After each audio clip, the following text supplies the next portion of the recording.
جو دنیا میں بندے کو روحانی بیماری لگی ان میں ایک آخرت کو ترجیح نہ دینا ہے تو اس کا علاج ہے بندہ قبرستان جائے. اور جب قبرستان جائے گا نا، سیدنا علی المرتضیٰ رضی اللہ تعالیٰ عنہ کسی قبر پہ ٹھہرتے تو فرماتے کل تو ہماری طرح تھا اور کل آئندہ ہم تمہاری طرح ہوں گے. یہ بہت بڑا جملہ ہے. گزشتہ کل تو اور ہم ایک جیسے تھے اور آئندہ کل ہم اور آپ ایک جیسے ہوں گے. تو یہ بندے کو یاد قبر پہ آتی ہے.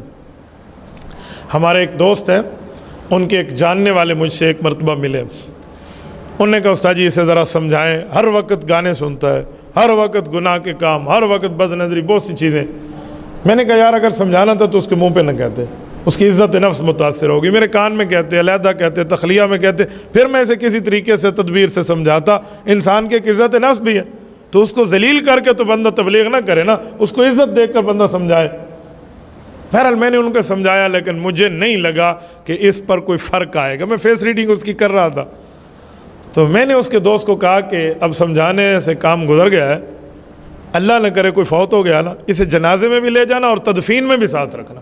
صرف جنازہ پڑھ کے واپس نہ آنا، تدفین تک لے جانا تاکہ یہ قبر میں دفن ہونے کے معاملہ بھی دیکھے اور وہاں اوپر مٹی ڈالنا بھی دیکھے. اس کے بعد دعا اور یہ پوری جو وہاں بیان ہوگا اور ماحول ہوگا شاید اس سے یہ اثر لے. اتفاق سے ان کے محلے میں شاید کوئی فوتگی ہوئی اور یہ جنازے کے ساتھ چلے. جب جنازہ پڑھ کے واپس آنے لگے تو اس نے کہا چلیں. اس نے کہا یار حدیث پاک ہے، اللہ کے رسول صلی اللہ علیہ وسلم نے فرمایا ہے اور واقعی یہ صحیح حدیث ہے، فرمایا 2 قرات ثواب اسے ملتا ہے جو آدمی جنازہ بھی پڑھے اور تدفین تک بھی ساتھ جائے، اور جو جنازہ پڑھ کے واپس آ جائے اسے 1 قرات کا ثواب مل جائے. قرات کتنا ہے؟ احد پہاڑ جتنا، یعنی 2 پہاڑ احد کے اللہ کے راستے میں صدقہ کرنے سونے جتنا ثواب آپ کو ملے گا اگر آپ جنازہ بھی مسلمان بھائی کا پڑھیں اور تدفین میں بھی ساتھ دیں. اس نے کہا اچھا تو ظاہری بات ہے اب جنازے کے ماحول میں تو بندے نے کیا اپنی خواہش رکھنے کا، جی ٹھیک ہے چلتے ہیں. اس نے یقین مانے وہ تدفین دیکھی، بندے کو قبر میں اترتے دیکھا اور اس کے بعد مٹی ڈالتے دیکھا. قرآن کریم کی آیت پڑھتے ہیں نا، سورۃ نمبر 20 سورۃ طٰہٰ آیت نمبر 55، منہا خلقناکم وفیہا نعیدکم ومنہا نخرجکم تارۃ اخریٰ. یہ جو ہم 3 وہ پھینکتے ہیں مٹی کی مد، تو اس پر ہم یہ پڑھتے ہیں. پہلے کا ترجمہ کیا ہے؟ منہا خلقناکم، اسی مٹی سے اللہ فرماتے ہیں میں نے تمہیں پیدا کیا. وفیہا نعیدکم، اسی میں ہم تمہیں لوٹائیں گے. ومنہا نخرجکم تارۃ اخریٰ، اسی سے ہی تمہیں دوبارہ کھڑا کریں گے. تو یہ انسان کیا آخرت تو ہے، اس پہ تو کوئی دوسری رائے نہیں ہے. تو ہمارے دوست اس کو یہ بتاتے رہے اپنے ساتھی کو. اس کے بعد دعا ہوئی اور جو واپس جانے لگے. اور اس وقت وہاں کے مولوی صاحب نے بہت اچھا ایک کام کیا، 2 منٹ 3 منٹ کی ایک گفتگو کی دعا سے پہلے. انہوں نے صحیح حدیث پاک سنائی. صحیح مسلم میں حدیث ہے، حضور پاک علیہ السلام کے صحابی ہیں حضرت عمرو بن عاص رضی اللہ عنہ، بہت بڑی شخصیت ہے، اذہن العرب. ان کے بارے میں آتے ہیں کہ عرب کے ذہینوں میں ایک ذہین تھے. جب یہ ایمان لانے لگے نا تو خود چل کے آئے تھے مکہ سے مدینہ. حضور علیہ السلام کی ہجرت تک مکہ میں حضور پہ ایمان نہیں لائے. جنگیں ہو گئیں، بدر احد ہو گئی، ایمان نہیں لائے.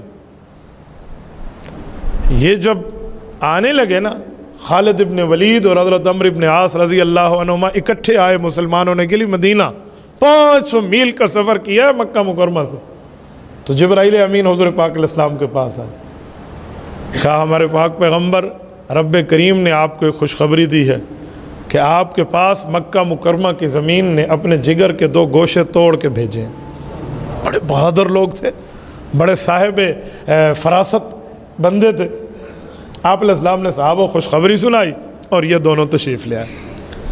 حضرت خالد ابن ولید نے آ کر عرض کیا یا رسول اللہ میں معافی مانگتا ہوں، مجھ سے بت پرستی ہوئی ہے، گناہ ہوئے ہیں، خطا ہوا ہے، میں شرک میں مبتلا تھا، آپ کے مقابلے میں جنگ میں آیا ہوں، کیا میں کلمہ پڑھوں؟ میرے لیے معافی ہے.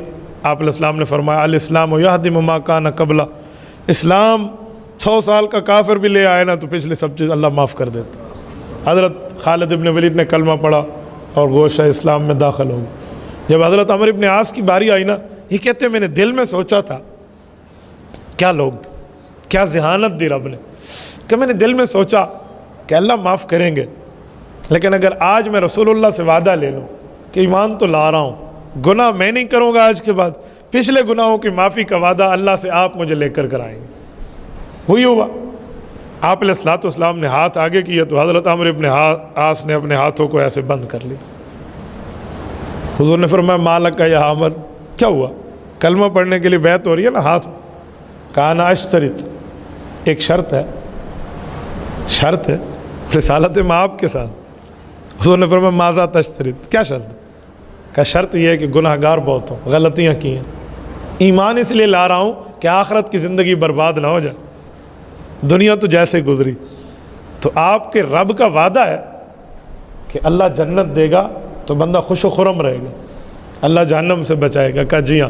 کہا آپ میرے ساتھ وعدہ کر لیں، یہ اللہ سے لے کر آپ مجھے دیں گے، میں ابھی کلمہ پڑھ رہا ہوں. آپ علیہ السلام نے اسی جگہ وعدہ فرمایا، ایک کلمہ پڑھ کے مسلمان ہوں. اس مولوی صاحب نے اس قبر کی تدفین پر یہی حدیث سنائی کہ جب حضرت عمرو ابن عاص فوت ہو رہے تھے نا، یہ صحیح مسلم میں ہے، تو انہوں نے اپنے بیٹوں کو بلایا. کہا میں صحابی رسول ہوں اور میں رسول اللہ کا خادم رہا ہوں، میں نے آپ علیہ الصلوۃ والسلام کا ساتھ دیا ہے، لیکن قبر کا خوف ہے. ایک کام کرنا میرے بیٹوں، جب میں قبر میں دفن ہو جاؤں نا، میری مٹی پر تھوڑا سا پانی ڈالتے وقت تم بیٹھے رہنا، اور اتنا ٹائم بیٹھ کر میرے اوپر قرآن کریم پڑھنا کہ اونٹ ذبح ہو کے تقسیم ہو جائے. اتنا ٹائم اونٹ ذبح ہو کر تقسیم ہو جائے، ایک بڑا ٹائم، 2 ڈھائی 3 گھنٹے کا پروسیس ہے. کہا جی ٹھیک.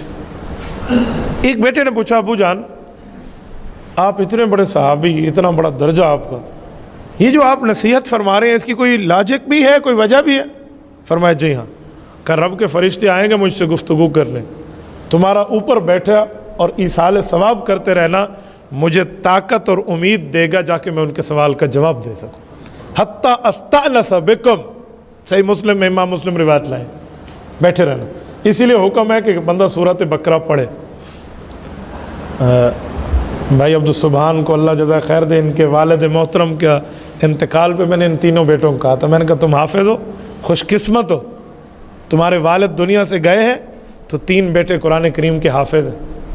تم بیٹھ کر سورۃ بقرہ پوری پڑھنا، اٹھنا نہیں. تو بڑی خوش قسمتی ہے حضرت. جانا تو سب نے ہے دنیا سے، لیکن بندہ ایسا جو ہے نا کیا کہتے ہیں ماحول لے کر جائے کہ پیچھے پڑھنے والے بھی بیٹھے ہوں تو آخرت میں تو وہاں تدفین پر مولانا نے یہ حدیث سنائی. تو مجھے وہ دوست کہہ رہے تھے کہ ہمارے ساتھی نے جب یہ سنا نا اور وہاں سے واپس پلٹے تو اس کا دل دنیا سے پلٹ گیا. 2-4 دنوں میں وہ اسے کال کر کے کہتا تھا کہ بھائی نماز میں اکٹھے ہی چلیں گے فلاں جگہ. شروع میں مطلب مسجد ہے نا، تھوڑی سی جھجک محسوس کرتا ہے، تو آہستہ آہستہ اللہ نے اسے ہدایت دی ہے اور رب العزت نے اس کی ہدایت کو قبول فرمایا. تو یہ موت ایسی چیز ہے، موت کے معاملات ایسی چیز ہیں، قبر و آخرت ایسی چیز ہے. تبھی تو اللہ کے رسول نے فرمایا فَإِنَّهَا تُذَكِّرُ الْآخِرَةَ، تم قبرستان جاؤ گے آخرت کی یاد تمہیں آئے گی.